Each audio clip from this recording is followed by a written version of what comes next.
Hello everyone and welcome back to the Dungeon Learner's Guide. This week we've got another Commander's Guild deck tech. This is our 133rd deck and it's titled Why Can't I Hold All These Aristocrat Triggers? And if you haven't seen the show before, what we are doing is randomly selecting a card from scryfall.com, working with a budget of $100 or less and building a commander deck for Magic the Gathering around a theme of the chosen card. So this week, our random card was suggested to us by Cole over on our Discord/Patreon. And a quick shout out, if you do want to make sure that any cards you suggest are guaranteed to become a video, check us out on Patreon. That is the only way to guarantee it. Well, other than becoming a channel member as well. But you can always just put your suggestions into the comments for this. You can send them to me on Twitter, all that stuff, and I will do my best to get to them. But if you want to guarantee it, check us out on Patreon. But anyway, with that out of the way, let's talk about the card that Cole suggested, and that is Prowling Geistcatcher. So Prowling Geistcatcher is 3 and a black for a 2/4 human rogue. Whenever you sacrifice another creature, exile it. If that creature was a token, put a +1/+1 counter on Prowling Geistcatcher. Then, when Prowling Geistcatcher leaves the battlefield, return each card exiled with it to the battlefield under your control. So this is a very unique card because it really cares about us sacrificing creatures, so that way we can put either +1/+1 counters on it or get them back at the end of turn whenever we get rid of Prowling Geistcatcher. So what exactly can we do with this? And obviously the first thought that came to my mind was aristocrats. We can sacrifice our own creatures for value, maybe focus on entering the battlefield and leaving the battlefield. But I honestly am not a great aristocrats player, so I wasn't quite sure what to do. So when I was looking for commanders, there's of course the Orzhov ones, there's the Rakdos ones, there's a plenty of commanders that care about sacrificing your own creatures, but I came across one that was pretty unique for what I was trying to do, and that is Kels Fight Fixer. So it's not often you see Dimir being the aristocrat colors, so being able to add blue gives us some very unique interactions, and we've actually played a mono blue aristocrats deck on the channel before, so if you're interested in that, go check it out. So of course that led me to Kels, and Kels is 2 black for a 4/3. She's an Azra Warlock with Menace. Whenever you sacrifice a creature, you may pay either a blue or a black. If you do, draw a card. Then you can also pay 1 and sacrifice a creature, and Kels Fight Fixer gains indestructible until the end of turn. So there's a lot going on here, but some of the most important parts of this, especially if we're planning to sacrifice our own creatures, is that she herself can sacrifice creatures. By paying 1, we can give her indestructible, sacrifice a creature, but she's also a card draw engine. Every time we sacrifice a creature, we can pay a mana to draw a card. And yeah, we can use Kels, so essentially we can pay 1, sack a creature, then pay 1 to draw a card. Just 2 mana, sacrifice a creature, and draw a card is not terrible, but if we have something that sacrifices in another way, we can still use Kels' ability to still draw the card. So with that in mind, let's take a look at some of our themes for this deck and kind of see what we can do with Kels and Prowling Geistcatcher. So first up, we of course got to be talking about creatures that want to both enter and leave the battlefield. Because if we have creatures that are doing something when they come in, they've already done their thing, we can then sacrifice them for value. If they do something when they leave the battlefield, then we sacrifice them to get that value. And of course, if we have Prowling Geistcatcher, we get the enter the battlefield effect, we sacrifice it, we hide it away underneath the Prowling Geistcatcher, and then when we sacrifice the Geistcatcher, we get all those stuff back, so we get to their enter the battlefield effects again. Now, ideally, we're going to try to find cards that have both. There aren't a ton of cards that care about entering and leaving the battlefield, but one good example is Watcher for Tomorrow, which is 1 and a blue for a 2/1 human wizard. It has Hideaway, so when it enters the battlefield, we look at the top 4 cards of our library, exile 1 face down, and put the rest on the bottom. Then, when Watcher for Tomorrow leaves the battlefield, we put the exiled card into our hand. So the way that we can use this is it comes in, we hide away a card, we sacrifice it, it's now left the battlefield, so we get the card that we hid away. Then if we can use Prowling Geistcatcher or something else to bring it back into play, we get to do it again. So Watcher for Tomorrow is one of the few cards that cares about entering and leaving, but even the cards that just care about one are still very effective for what we're trying to do. Our next major theme in the deck is going to be cards that can sacrifice other creatures, and we leaned pretty heavily into a couple of different themes, the main one here being Exploit. So A good example of that is Fellstinger, which is 2 and a black for a 3/2 zombie scorpion with Death Touch. It also has Exploit. So when this creature enters the battlefield, you may sacrifice a creature. When Fellstinger exploits a creature, target player draws 2 cards and loses 2 life. The reason that we wanted to lean so far into Exploit is because this gives us a sacrifice outlet, so we can just sacrifice any creature for free, but it's also allowing us to advance our board state at the same time. We're not just sacrificing a creature. In this case, we're getting a 3/2 Death Touch creature that also draws us 2 cards. And yeah, we lose 2 life, but honestly, in the grand scheme of things, that's not that relevant. And in the worst case scenario, exploit creatures can exploit themselves. So we want Fellstinger to sacrifice something like Watcher for Tomorrow, but if we do need to sacrifice it to itself just to draw the cards, that is something we can do. And the same is true for all exploit creatures. So that's why we tried to lean into that theme a little bit. And then our last theme for this deck is going to be cards that care about other cards going to the graveyard.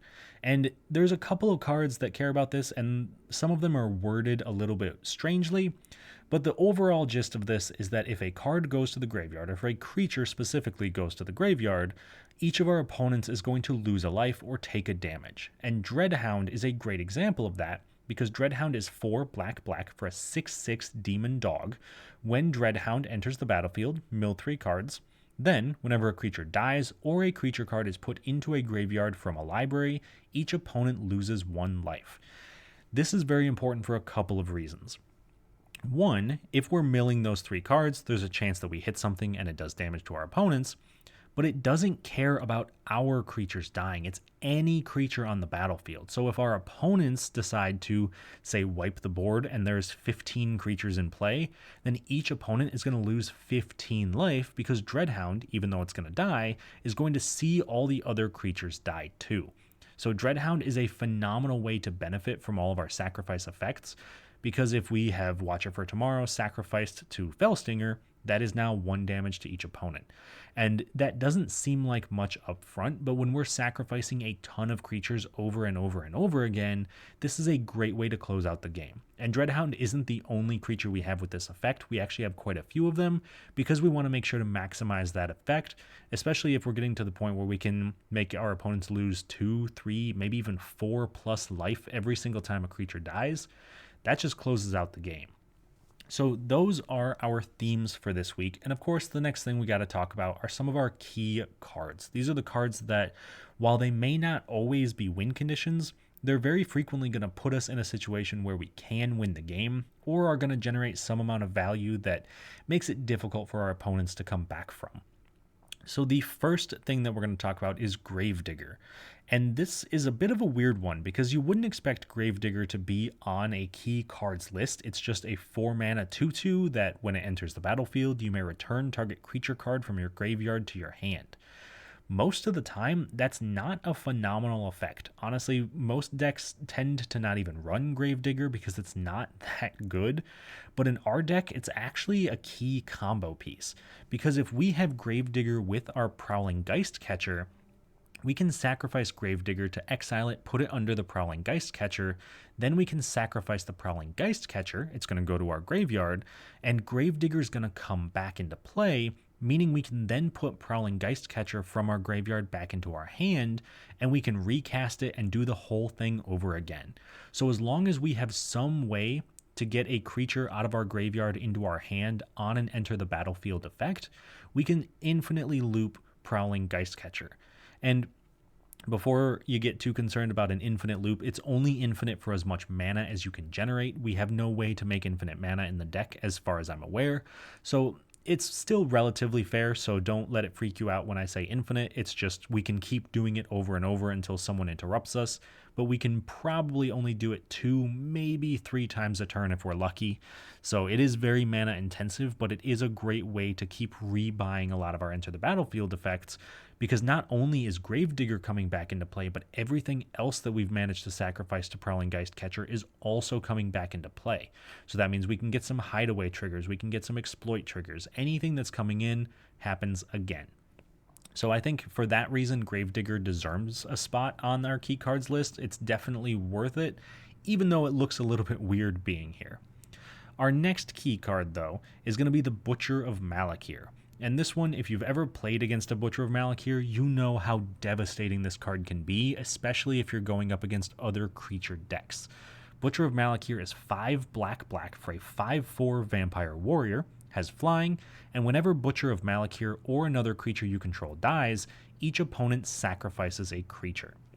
Since we are sacrificing a ton of creatures, and for the most part we can sacrifice them whenever we want, we are able to choose if and when we have a creature die to trigger Butcher of Malakir to make each opponent sacrifice a creature. And that can be devastating for Voltron decks that only want to have one creature, or decks that don't really make a ton of creatures, they rely on very few, or cards that care about having multiple creatures in play for combos, things like that. We can interrupt those whenever we want, as long as we have the ability to sacrifice a creature.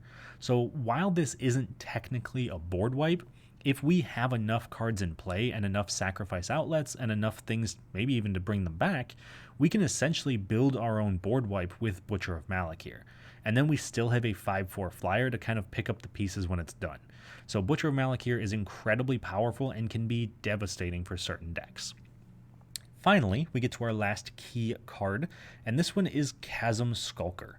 So we've talked a little bit about wanting to sacrifice a ton of creatures, but we haven't talked about creatures that necessarily benefit from everything else that we're doing. Chasm Skulker is 2 and a blue for a 1/1 Squid Horror. Whenever you draw a card, put a +1/+1 counter on Chasm Skulker. Then, when Chasm Skulker dies, create X 1/1 blue squid creature tokens with Island Walk, where X is the number of +1/+1 counters on Chasm Skulker. So the way that this is going to work for us is every time we draw a card, which we draw at least one per turn, since we draw one for our turn, and then if there's any other card draw, so we have cards that enter the battlefield and draw a card, or we have cards that leave the battlefield and draw a card, we have cards that care about when creatures die to draw cards, even our commander Kels can draw cards. So we have a ton of card draw in this deck, and that means Chasm Skulker is going to get very, very large. Then, when Chasm Skulker dies, we get to make a ton of 1/1 squid tokens, which we can then also sacrifice to trigger Butcher of Malakir, to trigger something like Dreadhound. We can really go off with Chasm Skulker if given the right scenario. The additional thing that can happen with Chasm Skulker is that if Chasm Skulker is going to leave the battlefield, say by sacrificing it, we make all the squids, but if we have Prowling Geistcatcher, we can then put Chasm Skulker underneath the Prowling Geistcatcher, and when the Geistcatcher dies, we get the Chasm Skulker back and can do it again. So this is one of the few cards that really cares about not necessarily entering the battlefield, it's more about leaving, but it does care about wanting to come back. We want to make sure that we can rebuy the Chasm Skulker so we can keep getting the squids. So those are all of our key cards for this week. And so the next thing that I want to do is take a look at some of our cool interactions in the deck. These are cards that synergize very well together, and in some cases are just kind of fun cards that I want to highlight that I think work in kind of unique ways. So the first of these cool interactions is going to be between Reefworm and Profaner of the Dead. So Reefworm is one of our best sacrifice fodder in the entire deck. It is 3 and a blue for a 0/1 worm. When Reefworm dies, create a 3/3 blue fish creature token with, when this creature dies, create a 6/6 blue whale creature token with, when this creature dies, create a 9/9 blue kraken creature token. Now, on its own, this is a little bit weird, but it's technically 4 creatures that we can keep sacrificing. We sacrifice the 0/1, get a 3/3, get a 6/6, get a 9/9. And that is also useful with Prowling Geistcatcher because, of course, sacrifice the Reefworm, put it back under the Prowling Geistcatcher, get it back, we still have the 3/3, so now we can get multiple 3/3s or multiple 6/6s or multiple 9/9s. But what we're going to try to do with this is actually combine it with Profaner of the Dead. And Profaner of the Dead is 3 and a blue for a 3/3 Naga Wizard, has Exploit, so when it enters we can sacrifice a creature. When Profaner of the Dead exploits a creature, return to their owner's hands all creatures your opponents control with toughness less than the exploited creature's toughness. With Reefworm, especially if we have another sacrifice outlet, we can choose exactly what we want that number to be. We can make it everything with 1 toughness or less, 3, 6, or 9. We can kind of build our own board wipe in this way as well. And because Profaner of the Dead only hits our opponent's creatures, we never have to worry about our tokens being bounced. We never have to worry about losing our sacrifice outlets or our Profaner of the Dead itself, for example. So this is a little bit weird and it can be a little bit tricky to pull off, but in the right situation, this can be a great way to bounce your opponent's boards and then still swing in for some damage. So that is cool interaction number 1. And cool interaction number 2 is going to look a little bit different. We're going to be using Whisper, Blood Liturgist, and Phyrexian Delver. So Whisper is 3 and a black for a 2/2 legendary creature, human cleric. Tap, sacrifice 2 creatures, return target creature from your graveyard to the battlefield. Phyrexian Delver is 3 black for a 3/2 Phyrexian zombie. When Phyrexian Delver enters the battlefield, return target creature card from your graveyard to the battlefield. You lose life equal to that card's mana value. So you may be able to tell right away that both of these cards are very strong on their own. Whisper and Phyrexian Delver both get creatures out of the graveyard. Whisper also sacrifices creatures, so really it's perfect for what we're trying to do.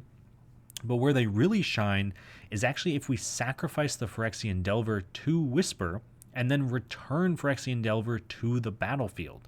So by doing that, we can actually sacrifice the Delver as one of the 2 creatures, return it to play, and then the Delver is going to return another creature from the graveyard to the battlefield, meaning we can technically get both of the creatures back that we have used to activate this ability. Now, at least I'm pretty sure that's how that works. I believe that because the sacrifice is part of the activation, I believe we can target the Delver if we use it to sacrifice. If I'm wrong, please let me know. Even if I am wrong, it's still pretty powerful because we can sack 2 creatures, get back Phyrexian Delver, which gets back another creature, so it's like we only sacrificed 1 creature and got back 2. So even if I am wrong in that case, it is still a very powerful combination. It might just not be as strong as I'm hoping, but I still think it's worth talking about. Anyway, though, with that out of the way, let's take a look at probably the most interesting part of the deck tech, in my opinion, and that is the price of the deck.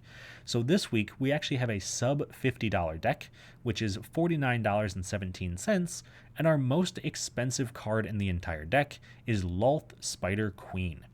So I'm not, like I said earlier, I'm not a big Aristocrats player. I tend to not quite know a good mix of cards to put in that need to be sacrificed and care about sacrificing and all of that. I think with this deck, I did a pretty good job. But one of the cards I always look at when I'm building an Aristocrat deck is Lolth Spider Queen, because she is 3 black for a 4 loyalty legendary planeswalker Lolth. Whenever a creature you control dies, put a loyalty counter on Lolth Spider Queen. 0, you draw a card and lose a life. -3, create 2 2/1 black spider creature tokens with menace and reach. And -8, you get an emblem with whenever an opponent is dealt damage, well, specifically combat damage, by 1 or more creatures you control. If they lost less than 8 life this turn, they lose life equal to the difference. Now, we will most likely never hit that ultimate, but it's really in here for the -3 ability. Being able to put 2 creatures into play is incredibly powerful, especially when she gets a loyalty counter whenever a creature dies. So all we've got to do is -3, we make 2 spiders. If they die, she goes up by 2 loyalty, but she's also getting loyalty from any other creature that we have that's dying, so she can get very, very strong very, very quickly. Other than that, though, if you do need to trim a little bit from the price of the deck, because $50 is still pretty expensive, you can cut Lolth out. She is about $6, so that would make it about $43, which is a little bit more manageable. However, I do think if you can put Lolth in, I do highly recommend it. She is very powerful, and honestly, sometimes she just draws a lot of attacks away from you, and people attack her because she keeps getting loyalty counters and keeps making creatures, so definitely worth the include if you can. On the other hand, if you're looking for a card to put into the deck that was a little out of our budget, although in this case that's not technically true, we could put it in if we wanted to, I just chose not to because I wanted to try to keep it under $50 because we were just so close to it, I do have a suggestion for you there as well. So the card that I would put in if you don't mind increasing the budget a little bit is Pitiless Plunderer. And Pitiless Plunderer is 3 and a black for a 1/4 human pirate. Whenever another creature you control dies, create a colorless treasure artifact token with tap, sacrifice this artifact, add 1 mana of any color to your mana pool. So now, whenever any of our creatures die, we're making a treasure. And that is incredibly powerful when we're looking at something like Kels, which is we can pay a mana to draw a card. So now Pitiless Plunderer always gives us the mana we need. We can also just kind of sacrifice our entire board, make a ton of mana, sacrifice Prowling Geistcatcher, get it all back, do it again, make more mana. It can really get out of hand very, very quickly. If you are going to put in Pitiless Plunderer, though, I would recommend you take out Slithermuse. Slithermuse is 2 blue for a 3/3 elemental. When it leaves play, choose an opponent. If that player has more cards in hand than you, draw cards equal to the difference, and you can evoke it for 3 and a blue.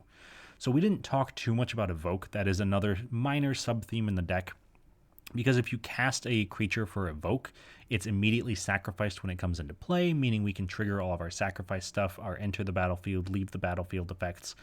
But Slithermuse in particular is not that great in our deck because it wants to draw cards equal to the difference in cards between us and an opponent.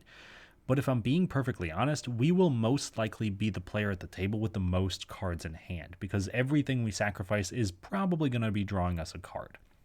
So while Slithermuse is very good, I don't think this is quite the deck for it. It's a great sacrifice effect, but Pitiless Plunderer would honestly just be better. So with all of that being said, though, that is our deck tech for this week. We do have to see how this deck performs in a game, but before we get to that, I do want to take a second to highlight some of the ways that you can help support the channel if that's something you're interested in doing. And if you want, you can find us over on Twitter at 13POYNZ, Reddit, u/POYNZ13. Send us an email at dungeonlearnersguide@gmail.com. You can also, of course, as always, like this video and subscribe to the channel. Put some comments down below. Let me know what you think. Those are all great ways to reach out if you ever have any questions or want to suggest any cards for the channel. Check us out there. And then if you are looking to support us a little bit more directly, you can find us on Patreon, patreon.com/dungeonlearnersguide, and as a channel member here on YouTube. Doing that gives you a ton of great benefits, such as getting the unedited gameplay videos, access to a Discord where we brew up the decks and also play a lot of the games. You get the deck lists a week early, you get a card sent to you every single month, you get the guarantee that any of your suggestions do get turned into decks eventually for the channel. So if any of that is interesting to you, go ahead and check us out, and you can join the amazing people listed below, such as William Swiftfoot, Doodle, Calvin Schmidt, Eric Way, Jeff Winger, Jeffrey Boos, Salty and Sunshine, Devin Purser, Tyler Esme, Sven von Nimwegen, and Paddywhack. So as always, thank you so much to the 11 of you, and if you would like to join them, check us out. But I suppose that's enough of a self shout out, so let's move into our actual game and see how our Kels deck can do. So this week, we are going to be joined by 3 opponents, and this is, again, one of the few times that the game that I'm talking about has actually already happened. So if you are interested in seeing the game in its entirety, without having to join the Patreon, of course, you can check out Lunchbox's streams. I will link their Twitch channel in the description of the video below. But Lunch is a great person, so do check out their streams. They put on some great games and some great content. But of course, if we're on Lunch's streams, then we are joined by Lunch themselves, playing Solfim, Mayhem Dominus. We are also joined by Aaron, playing Girid, Conclave Exile, and last but not least, Sad Berserker, playing Naeth of the Dire Hunt. I will do my best to link all of their information and their channels and everything down below, so do check them out. They're all great people. But let's talk a little bit about each of their decks, and then we can get into the game. So starting off with Lunchbox and their Solfim deck, this is actually a Dragon's Approach deck. So they're playing the Dragon's Approach and a bunch of dragons. So by casting 5 Dragon's Approaches and doing 3 damage each time you cast one, or with Solfim, 6 damage because it's doubling it, they get to basically just burn out the table and then also put a dragon into play from their deck, which is super strong and super, super powerful. And I have tried my own hand at Solfim, but it was not a Dragon's Approach deck, so I'm very interested to see some of the stuff that they can do. I'll have to check out their list for that one, because I know they've got some sweet dragons in there. Moving on to Aaron, playing Girid, Conclave Exile. This is a token and a populate deck. They want to be making as many tokens as possible and just kind of swinging in every single turn, doing a ton of damage, making populated tokens and like doubling their tokens, all that fun stuff. So again, a deck that I'm very interested in, and I'm very much looking forward to seeing, or I suppose I've already seen, just force of habit on that one. And then last but not least, we have Naeth being played by Sad Berserker. And this is a fight/blocking deck. To the best of my knowledge, he's just kind of playing like the biggest, dumbest green and red creatures to kind of stomp over his opponents and wants to make them fight things and do damage. So this is a very combat-heavy table, and I was a little concerned sitting down. I still am looking at each of these opponents with our Dimir deck. So we are the only one at the table with black, and we are the only one at the table with blue. So a very unique situation for us, but hopefully it goes well. I kind of already know the answer, but I don't want to spoil it for you. So let's jump into this game. Let me know what you think down in the comments below, and I will talk to you all once it's done. At the start of the game, I go first, followed by Lunch, Aaron, and then Sad. On my first turn, I play a Temple of Deceit, scrying 1. Lunch plays a Mountain, then cast Gamble, searching their library for a card, putting it into their hand, and then discarding a card at random, which winds up being Fury. Aaron plays a Clifftop Retreat tapped. Sad plays a Mountain, then casts Soul Ring. I play a Command Tower. Lunch plays a Buried Ruin, then casts their own Soul Ring, and then casts Dragon's Approach, doing 3 damage to each opponent and letting them exile 5 copies from their graveyard to search their library for a dragon and put it into play. Aaron plays a Forest, then casts Suture Priest, letting them gain a life whenever a creature enters under their control, and making an opponent lose a life whenever a creature enters under the opponent's control. Sad plays a Stomping Grounds untapped, paying 2 life, then cast Grumgully the Generous, losing a life and letting Sad's other creatures enter the battlefield with an additional +1/+1 counter. I play an Island and cast Aether Channeler, drawing a card when it enters the battlefield and also losing a life. Lunch casts Jessica's Will, making 7 red mana since I have 7 cards in my hand. Then they cast their commander, Solfim Mayhem Dominus, losing a life and doubling the non-combat damage their sources would deal. Then, they're also able to activate Solfim, paying 4 life and discarding 2 Dragon's Approaches to put an indestructible counter on their commander. Finally, Lunch casts another Dragon's Approach, doing 6 damage to each opponent.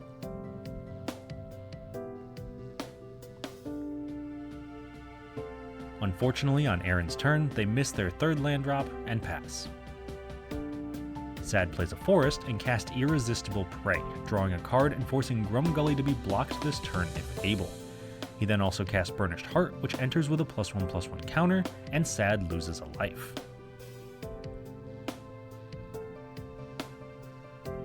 I play a High Market, then cast Carrion Feeder, which can sacrifice a creature to put a +1/+1 counter on itself, also losing a life. Lunch casts Dragon's Approach, doing 6 damage to each opponent. This also lets them exile 5 copies of Dragon's Approach from their graveyard to search their library for a Dragon Mage, putting it into play and losing a life. Aaron still doesn't find a land, but does cast Impact Tremors, doing 1 damage to each opponent whenever a creature enters under their control. Sad plays a Forest and casts Kogla and Yadaro, entering with a 1/1 counter and having it fight Dragon Mage when it enters, killing the dragon. I play a Swamp and cast Custody Lich, becoming the Monarch when it enters the battlefield and making target opponent sacrifice a creature whenever I become the Monarch. In this case, that opponent is Lunch, who is forced to sacrifice Solfim. I then move to combat and attack Aaron for 2 with the Aether Channeler, then I draw at the end of turn for being the Monarch. On Lunch's turn, they play a Mana Crypt and pass. Aaron still can't find their 3rd land drop, so they pass, discarding the hand size. Sad casts his commander, Neath of the Dire Hunt, putting a counter on her, losing a life, and letting him draw a card whenever one of his creatures is blocked or fights another creature. He then casts Ents Fury, putting a +1/+1 counter on Kogla and Yadaro, having it fight Custody Lich. In response, I sacrifice it to Carrion Feeder, putting a +1/+1 counter on it, fizzling Ents Fury and preventing Sad from drawing a card. Then he moves to combat, attacking me for 3, taking the Monarchy, attacks Lunch for 10, and attacks Aaron for 3. Finally, Sad draws a card at the end of turn for being the Monarch. On my turn, I play a Swamp and cast my commander, Kels Fight Fixer, which allows me to pay a mana to draw a card whenever I sacrifice a creature, and also pay a mana to sacrifice a creature to give her indestructible until the end of turn. I then move to combat and attack Lunch for 2. In Lunch's upkeep, they don't take damage from Mana Crypt, but with no land, they have to pass. Unfortunately, Aaron also just has to pass, discarding to hand size. Sad casts a Chaos Warp, shuffling my Carrion Feeder into my library, letting me reveal the top card of my library, putting it into play if it's a permanent, which it is, letting me put Lolth Spider Queen into play. Once that's resolved, Sad casts Go for Blood, having Kagla and Yadaro fight Aaron's Suture Priest, killing it and drawing a card. At the end of turn, Sad draws a card for being the Monarch, while I activate Kels, sacrificing Aether Channeler, drawing a card and putting a loyalty counter on Lolth. On my turn, I play a Swamp, then activate Lolth's -3 ability, creating 2 2/1 Spider tokens with Menace and Reach. I then cast Dark Prophecy, drawing a card and losing a life whenever a creature I control dies. Finally, I cast Dockside Chef, which lets me pay 2 mana to sacrifice a creature or artifact and draw a card. In Lunch's upkeep, they once again take no damage from Mana Crypt, but still have to simply pass. Aaron is also still unable to find a land, passing and discarding to hand size. On Sad's turn, he casts Thrun, Breaker of Silence, entering with a +1/+1 counter, then attacks each opponent for 3. Lunch and Aaron take the 3 damage, while I block Grumgully with Kels, sacrificing a spider to give her indestructible, draw 2 cards, lose a life, put a loyalty counter on Lolth, and kill Grumgully while Sad also draws a card thanks to Nayeth. On my turn, I play an island and cast Bone Shards, sacrificing a spider to destroy Kagla and Yadaro, drawing 2 cards, losing a life, and putting a counter on Lolth. I then attack Sad for 4 with Kels, reclaiming the Monarchy, and in my second main phase I cast Graveshifter, returning Custody Lich from my graveyard to my hand. I also activate Lolth's -3 ability, making 2 more Spider tokens, then I draw at the end of turn since I'm still the Monarch. In Lunch's upkeep, they take 3 damage from Mana Crypt, then play a Mountain and recast their commander, Solfim.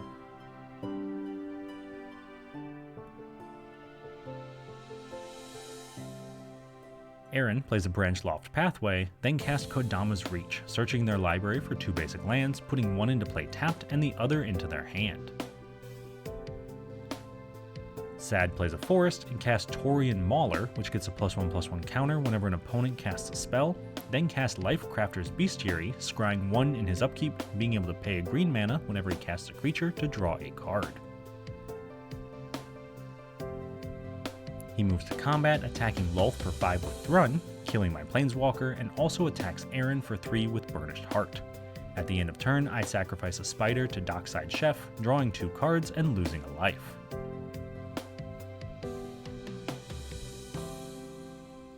On my turn, I play an island and evoke a Shriekmaw, destroying Nayeth when it enters, and then being forced to sacrifice it, paying a mana with Kels, drawing 2 cards and losing a life. After that, I cast a Bastion of Remembrance, making a 1/1 soldier token when it enters, then also gaining me a life and making each opponent lose a life whenever a creature dies under my control. I move to combat and attack Sad for 4 with Kels, then at the end of turn, I draw a card since I'm still the Monarch.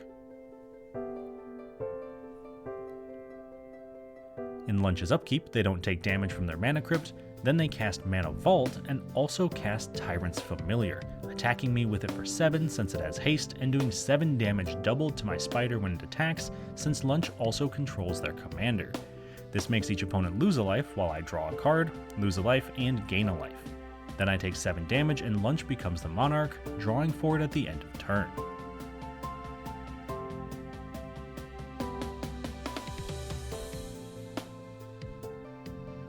On Aaron's turn, they cast Felidar Retreat, letting them make a 2/2 cat token or put a +1/+1 counter on all their creatures whenever they play a land.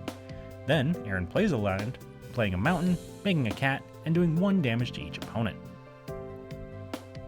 In Sad's upkeep, he scries 1, plays a forest, sacrifices Burnished Heart, searching his library for 2 basic lands, putting them into play tapped, then casts Tuya Bearclaw, which gets +X/+X when she attacks, where X is the greatest power among other creatures that Sad controls, also paying a mana to draw a card when she enters.